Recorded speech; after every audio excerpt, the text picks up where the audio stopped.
Good night, members of the media. I was just checking to see that it wasn't good morning. A few days ago, I had the opportunity to address you here as I was on my way out, leading our delegation to the Inter-Sessional Heads of Government meeting in Belize. Those meetings have taken place, and I am pleased to report that the meetings went very well. And we did have some very fruitful discussions, and more importantly, we concluded certain decisions. And I'm pleased to have been part of the decision-making process. And a couple of things I can report to you tonight. Trinidad and Tobago had two responsibilities. The first of which is as chairman responsible for regional security in the quasi-cabinet of the CARICOM. I was properly briefed by our people here in the National Security Council and the regional agencies to discharge this responsibility, which incidentally was brought forward to the first day of the meeting. So I literally was thrown in at the deep end, having to lead off in these matters. But I want to congratulate and thank our officers who had done tremendous work in preparing the briefs and then having been ready to present to the forum.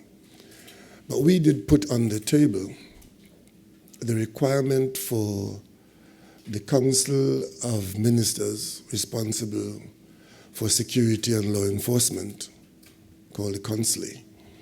That group of ministers responsible for security, their business up until now comes before the heads in a very ad hoc way. And we have moved to have that, as well as the IMPACS, which is the regional security unit based here in Port of Spain, to become a standing committee of the CARICOM, which means that, like the Trade Standing Committee and other standing committees, it becomes a formal fixture on any agenda of future meetings.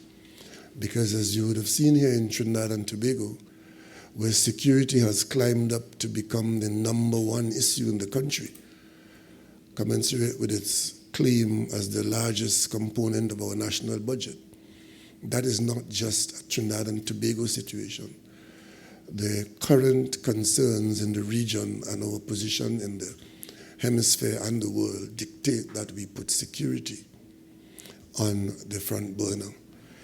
It was argued that had the Treaty of Chaguaramas been designed at this time under these conditions, there is no way that security would not have been a standing committee issue. The Forum of Ministers, of Prime Ministers, unanimously agreed, and one of the decisions coming out of this meeting is that security has now been put as a permanent fixture on the agenda. To do that, we had to amend the Treaty of Chaguaramas so as to do that. And in the face of unanimous support, that was done and ratified. And Trinidad and Tobago was the first country given the opportunity to sign on to that. So that is an improvement in our relationship. The next thing we had put on the agenda, which was a subject of considerable consideration, is this matter of some of our CARICOM colleagues marketing their passports to the world for a fee, and in so doing, offering as part of the inducement to persons known and unknown the ability to live in Trinidad and Tobago. Well, as you know, the CARICOM Treaty, the Treaty of Chaguaramas, allows us to treat in a particular way with all nationals of the CARICOM under the treaty. And under international law, we have no control over what any CARICOM country does in conferring citizenship on any person. But even so, persons who are nationals in these countries do not, under the Treaty of Chaguaramas, have the right to live in Trinidad and Tobago. There are certain procedures under which they are let in and under which they are to be treated. So we had taken notice of the fact that this marketing was taking place, where persons from anywhere could have been offered a passport on the basis that they would enjoy CARICOM status, and additionally, they were improperly put out, that they could live in Trinidad and Tobago. This matter was a subject of very lively discussion, and in the end, we got unanimous agreement that such an offering should desist. And more than that, we got the CARICOM to agree that states that are involved in this business of selling passports to economic migrants to become citizens of the region, that they must carry out certain due diligence and subject the list of applicants considered to the regional security vetting of some sort, so as to satisfy and comfort the rest of us that we are not exposing ourselves to the worst of that kind of development. There were lengthy discussions on the matter, but in the end, there was agreement, unanimous agreement, and as you know, CARICOM decisions are made through unanimity, and there was agreement that this be done. So the communique which will come out tomorrow, covering all these decisions, will indicate the wording of these matters. And we in Trinidad and Tobago believe that these matters, in fact, have done us, very useful for us in advancing the interests of Trinidad and Tobago. There were a number of other matters which they were dealt with, and again, there was unanimity on the whole question of, we dealt with some housekeeping matters for the CCJ.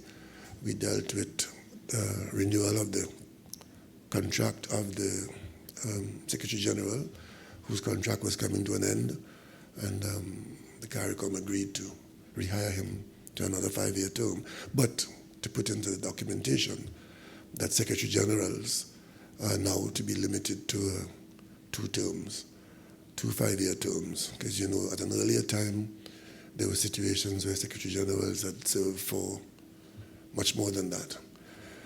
So by and large, there were a number of issues of,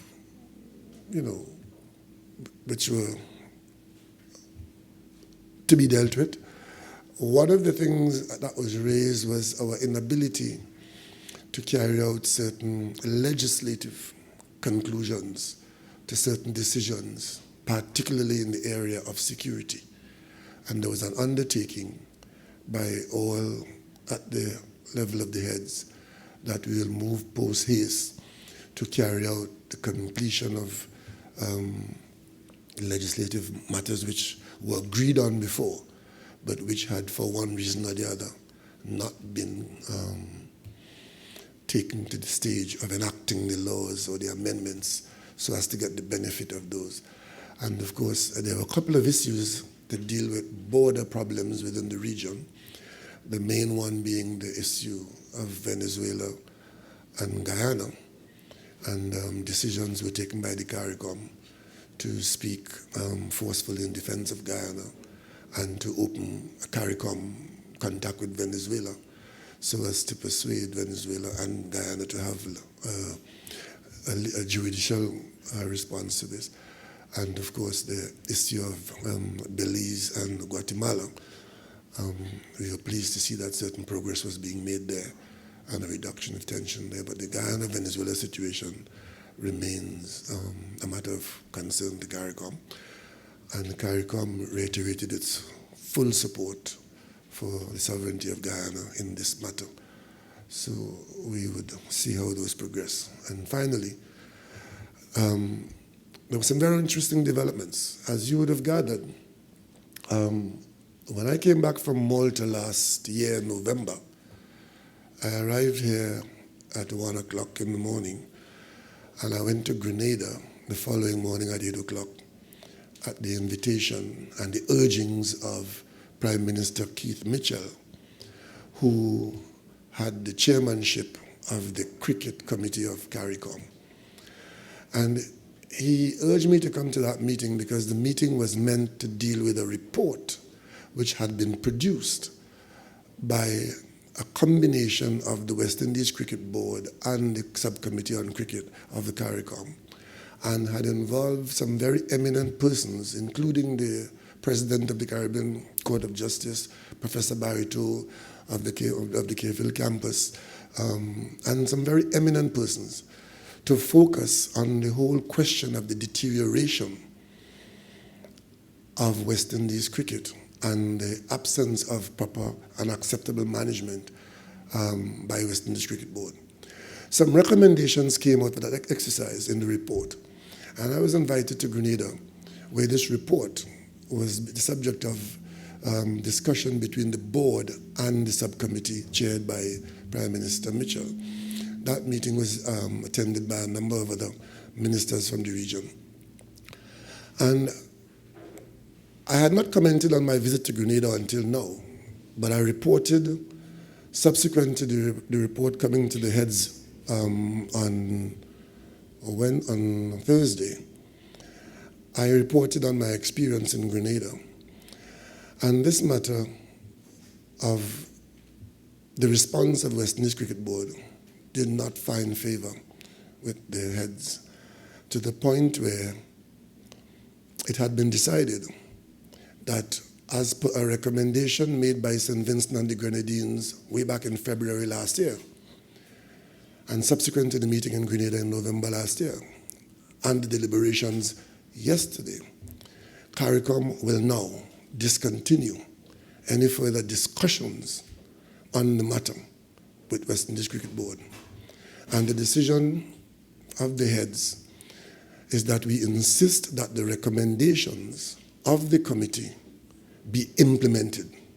One of those recommendations is that the West Indies Cricket Board be dissolved and that an interim body be put in place to begin the restructuring of the management of West Indies cricket. This is a position which is resolutely opposed by West Indies Cricket Board, which has been cherry-picking the recommendations and seeking to impose upon us their decision that nothing is wrong with the management of West Indies cricket. Well, the heads determined that the position of the board is unacceptable. There is nothing further to be gained by discussing and subjecting the recommendations to further toing and froing.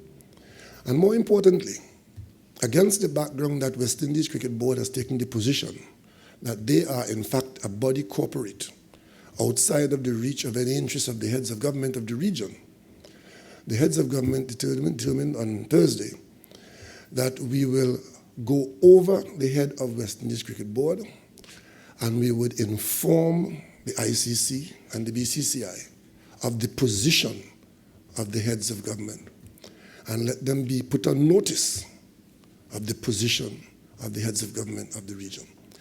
And that we will take legal counsel as to the position being taken by the board with respect to this product that is called West Indies cricket. In short, the heads of CARICOM would have decided that the time has come for serious action in trying to save West Indies cricket. And that's where that matter is. We expect that in the days and weeks ahead, there will be responses to this, and the heads of government would meet in July in the normal meeting, and by that time we'll be ready to respond to whatever responses come to the decisions taken in Belize on this occasion. So these are among some of the discussions that we had and some of the decisions that we made. And the full heads of government meeting, this one being an inter-sessional, the main meeting comes up in Guyana in July. That meeting should have taken place in Dominica, but the government of Dominica has reported that because of the pressures that they are under as a result of the destructive forces of the last storm, that they will not be able to host in Dominica the heads meeting. Guyana has offered to physically host it in Guyana on behalf of Dominica, but the meeting is expected to be chaired by Dominica because it's Dominica's turn to take the chairmanship of CARICOM in July.